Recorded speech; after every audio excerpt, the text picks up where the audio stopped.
didn't see any blood, you knew that something horrific had occurred. They had made some sort of agreement that we're going to kill all.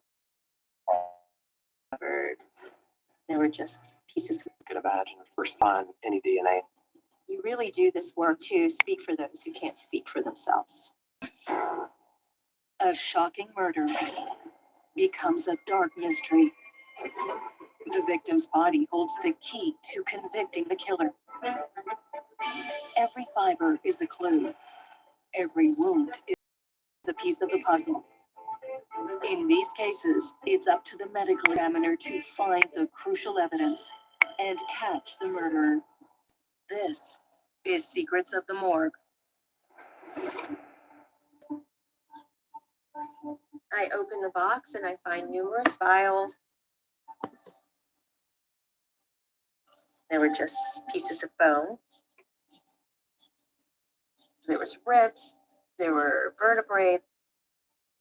I have actually never received a case with so many vials before.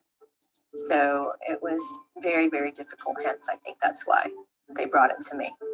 Dr. Ann Ross is facing the shattered remains of a horrible crime and one of the biggest mysteries of her career.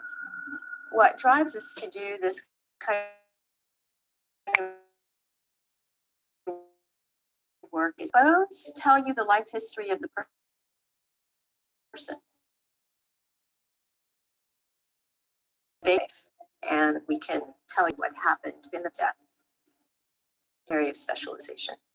If you took this from me, I don't know what I would do. There would be no reason for me to get up in the mornings.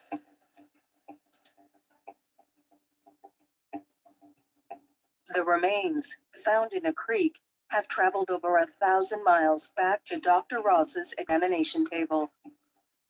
We were told that it was a victim that had died in Raleigh, had been transported to Texas. Since the crime occurred in Raleigh, the remains were returned for the investigation. The bones belong to 27-year-old Laura Ackerson of Kinston, North Carolina. The question detectives Jerry Falk and Brian Hall need to answer is who would want to hurt Laura, and how did her remains end up so far away? When we have a potential homicide investigation, the goal of the police department is to learn as much as we can about that particular person. When we talked to Laura's friends, they described her as a very bubbly person, no enemies to speak of. Laura's friends, she started this business with her friend and had an apartment in Kinston, and it was just a wonderful person, according to everybody that knew her. A mother of two, Laura's life is focused on her children. The main thing about her was that she loved her kids, and she was all about her two boys, and her life kind of revolved around that. All she wanted was to live with her boys and have a good life with them. Laura's best friend is a woman by the name of Yvonne Mathis. Yvonne was a friend of hers and a business partner. She initially reported her missing. There was a gap in continual phone contact that they regularly kept with each other. Yvonne grew increasingly concerned. Laura wasn't answering her calls, and it was odd that Laura had disappeared at that point. And so she notified Kinston police. Along with the investigators, Dr. Ross is trying to piece together the truth of what happened to Laura with only a few scattered bones. Law enforcement deal with the crime scene aspect, whereas I actually deal with the remains of the case. The limb bones were taken off, the head was severed, the arms were severed as well. But by the time that we received them, they were devoid of all soft tissue. There's a sense of sadness, because once you've seen pictures of her and what she looked like in life and pictures of her with her children and compare that to what you receive, it helps motivate me. You really do this work to speak for those who can't speak for themselves. Dr. Ross's task is made more complex by the people who first handled the remains. The medical examiner in Texas had sectioned the pieces where they saw trauma, but didn't let us know where on the bones they had made their cuts. So one of the things that we had to do that was almost impossible was to assess which was the trauma that was conducted at the time of death and what was the trauma that was conducted by the ME's office in Texas.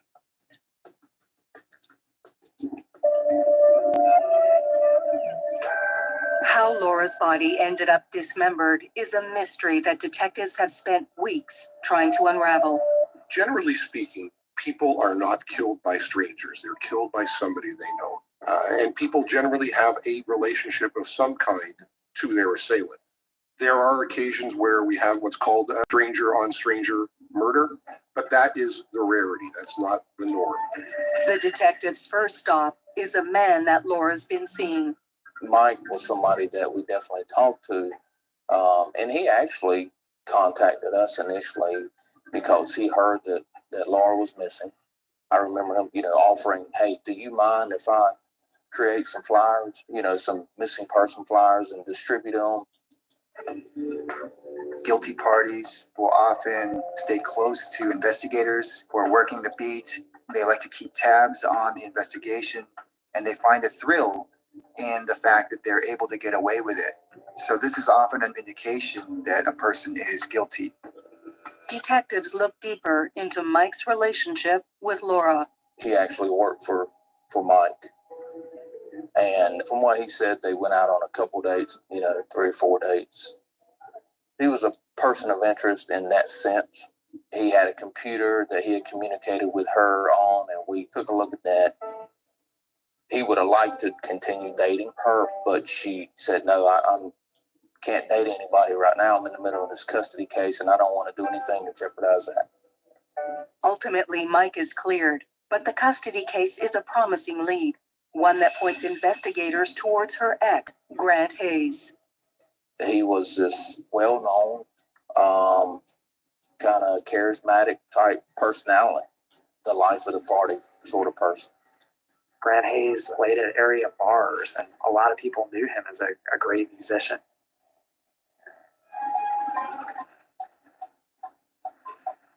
In 2009, Grant and Laura were living in the U.S. Virgin Islands for his music career and wound up getting married. Laura was under the impression that the two of them were married.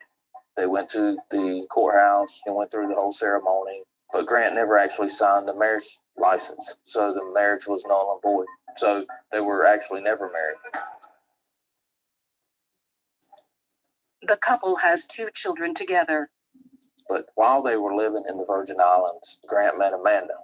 Amanda is a 39-year-old aspiring actress. Grant and Laura, they were still dating. They were definitely still in a relationship when Grant and Amanda met. But Laura actually wound up coming back to Raleigh. One of the children had some medical problems, and she came back to kind of take care of that. I think at the time that Grant and Laura, that they wanted to go their separate ways.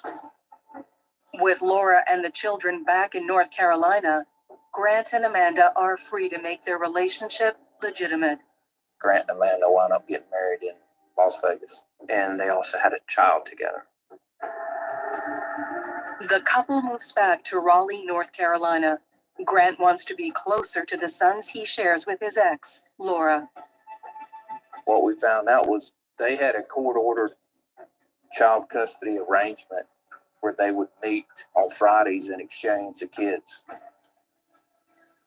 There was a lot of bitterness between the two of them, between Grant and Laura. It was just a very Involving children. It puts an enormous amount of stress and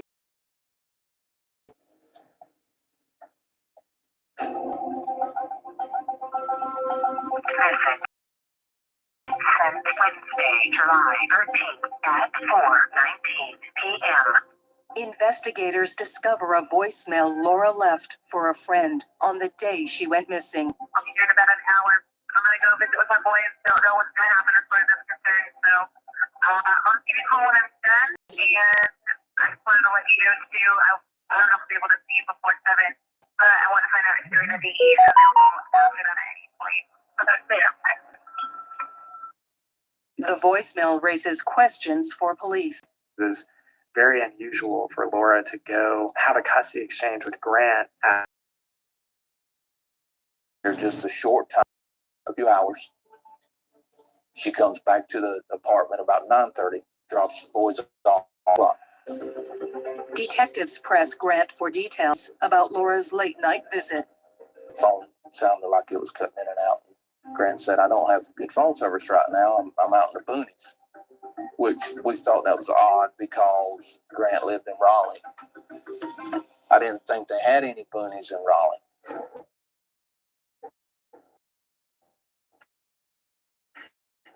Suspicious. And his adult daughter, we want to talk to you. Do you know Laura Ackerson? Yes. Laura's missing, and I think the wheels were turning in her head as well. And, Shay, of course, was very concerned. What's going on? I just found out my mom's in Texas.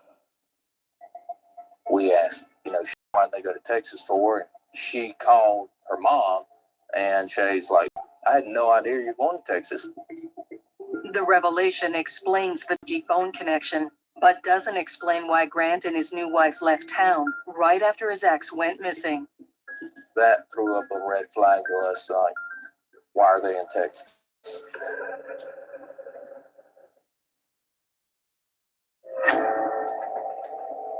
For investigators, it seems as though Laura Ackerson has simply vanished. But everything changes when they hear her ex-husband and